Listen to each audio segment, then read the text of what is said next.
ብሬኪንግ ትላንትና በኢራቅ አየር ክልል ላይ ይህ ከጀርባ የምታዩት KC 135 የሚባለው የአሜሪካ ኤርፎርስ የሚጠቀምበት የአየር ላይ ሪፊውሊንግ ፕሌን መከስከሱን ነግራችሁ ነበረ። እዛ ውስጥ እንግዲህ የተከሰከሰው እንግዲህ የሴንትኮም እንደሚለው በራሱ ነው የተከሰከሰው ነው እያለ ያለው። የኢራን ሪቮሉሽነሪ ጋርድ ደግሞ እኔ ነኝ የመታሁት ነው ሲል የነበረው። ኤኒዌይ ማንም ይምታውማ ትላንትና በኢራቅ አየር ክልል ላይ ይህ ግብዳ ፕሌን ከ80 እስከ 100 ሚሊዮን የሚገመት ፕሌን ወድቆ ተከስክሶ ነበር። እዛ ውስጥ 6 ክሩ ሜምበሮች ነበሩ ነው የተባሉት። እነዚህ 6 ክሩ ሜምበሮች እንግዲህ ያሉበት ሁኔታ አልታወቀም ነበረ፣ እየተፈለጉ ነበረ፣ ሬስኪው ኦፕሬሽኖች እየተካሄዱ ነበረ። አሁን ግን ከደቂቃዎች በፊት ኮንፈርም እንደተደረገው እንግዲህ እነዚህ 6ቱም ክሩ ሜምበሮች ህይወታቸው እንዳለፈ በዚህ ክራሽ ህይወታቸው እንዳለፈ ታውቋል ማለት ነው። ይህ ማለት እንግዲህ ይህ ጦርነት ከጀመረ በዚህ በ11 ቀን ውስጥ እንግዲህ የአሜሪካ ወታደሮች የሞቱ አክቲቭ ሰርቪስ ሜምበሮች 10 ምናምን ቤት ገብተዋል ማለት ነው።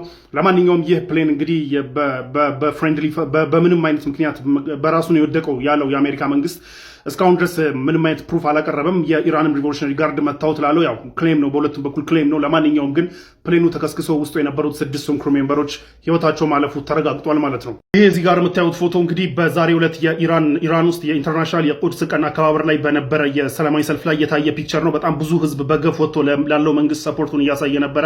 እዚህ ፒክቸር ላይ እንደምታዩት እንግዲህ የሟቹ ሻህ የቀድሞ የኢራን ንጉስ ሻህ ልጅ የኢራን ህዝብ መንግስትን ገልብጦ እኔን ይሾመኛል ብሎ እንግዲህ ሲጠብቅ እንደነበረ ታስታውሳላችሁ። ትራምፕ እሱን መጠቀሚያ ሲያደርጉት ነበር።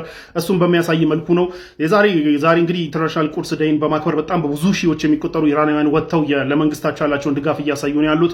የኢራን ህዝብ መንግስትን ገልብጦ መንግስትን ይገለብጥናል ብለው ካልኩሌት ያደረጉት አሜሪካና እስራኤል እንግዲህ በጣም በሚያሳፍር ሁኔታ አሁንም ህዝቡ እንኳን መንግስት ሊገለብጥ ከመንግስት ጎን ሆኖ መታየቱን ቀጥሏል ማለት ነው። በሌላ በኩል እንግዲህ የትራምፕ አድሚኒስትሬሽን አንድ እየተከሰሰበት ያለው ነገር ምንድነው? የኢራንን አቅም ሚስ ካልኩሌት ማድረጉ ነው።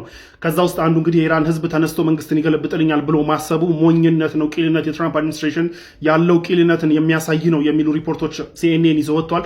በሌላ በኩል ደግሞ እንግዲህ ሌላ አንደርስትሜት ያደረገውና ኢራንን የናቀበት ነገር ምንድነው? ኢራን ሆርሙዝ ሰርጥን የመዝጋት አቅሟን የትራምፕ አድሚኒስትሬሽን ሚስ ካልኩሌት አድርጓል። ንቆት ነበረ። ይህን ልታደርግ አትችልም ብሎ ንቋት ነበረ፣ ግን ኢፌክቲቭሊ አድርጋ አሳይታለች ነው እየተባለ ያለው።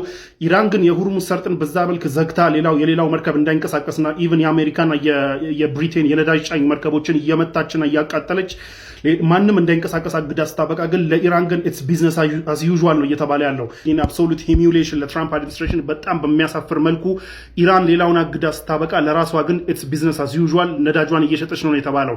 ጦርነቱ ከመጀመሩ በፊት ከነበረው አማውንት ትንሽ የወረደ ቢሆንም ግን አትሊስት ላስት ይር ስትሸጠው በነበረው አቬሬጅ አሁንም ነዳጇን እየሸጠች ነው። ያ ሁሉ ቃጠሎ ያ ሁሉ ጦርነት ባለበት እየሸጠች ነው። ለማን ነው የምትሸጠው? ለቻይና ነው እየተባለ ያለው።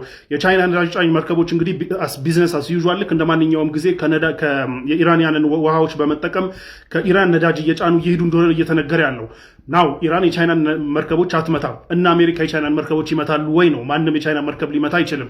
ይህንን ተከትሎ እንግዲህ ኢራን ኖርማል ሽያጯን እየሸጠች ነው። ትራምፕ በዚህ ሁሉ ነገር እንግዲህ ግራ የገባቸው ትራምፕ እና ያው ዛሬ ደግሞ ባይ ዘ ዌይ እዚህ ሰልፍ ላይ ከኋላ የምታዩት ሰልፍ ላይ ትራምፕን በትዊተር ሲያበሳጩ የነበሩት ያው ትራምፕ ትዊተር ላይ የሚፎክሩ ታውቃላችሁና በትዊተር ሲያበሳጩና ሮስት ሲያደርጉ የነበሩት አሊ ላሪጃኒ የኢራን ቶፕ ሴኩሪቲ ኦፊሻል አሊ ላሪጃኒ ዛሬ ኢንፐብሊክ ሰልፉ ላይ ነበሩ። ሰልፉ ላይ አብረው ተሰልፈው ነበረ። ለማንኛውም ትራምፕ እንግዲህ አሁንም ትዊተር ላይ ፉከራውን ቀጥሏል። ከዛ ውስጥ አንዱ የኢራን መንግስት እጅ ሊሰጥ ጫፍ ደርሷል፣ በሰሞኑን እጅ ይሰጡናል፣ ሰሬንደር ያደርጋሉ የሚል ንግግር ተናግሯል። ትራምፕ ከዚህ በፊት ባህር ኃይሏ ወድሟል፣ ሚሳኤሏ ወድሟል ምናምን እያለ ሲናገር ነበር። ነገር ግን አስ ዊ ስፒክ ይሄ ቪዲዮ እየተሰራ ባለበት ሰዓት ሌላ ዌቭ ባሊስቲክ ሚሳኤሎች ወደ እስራኤል ተልከዋል። ያው ወርደው ጉዳት ያደርሱ ገና ሲደርሱ ነው የምናውቀው። ግን እንደተላኩ አሁን ይህን ቪዲዮ ከመስራቴ በፊት እያየው ነበረ።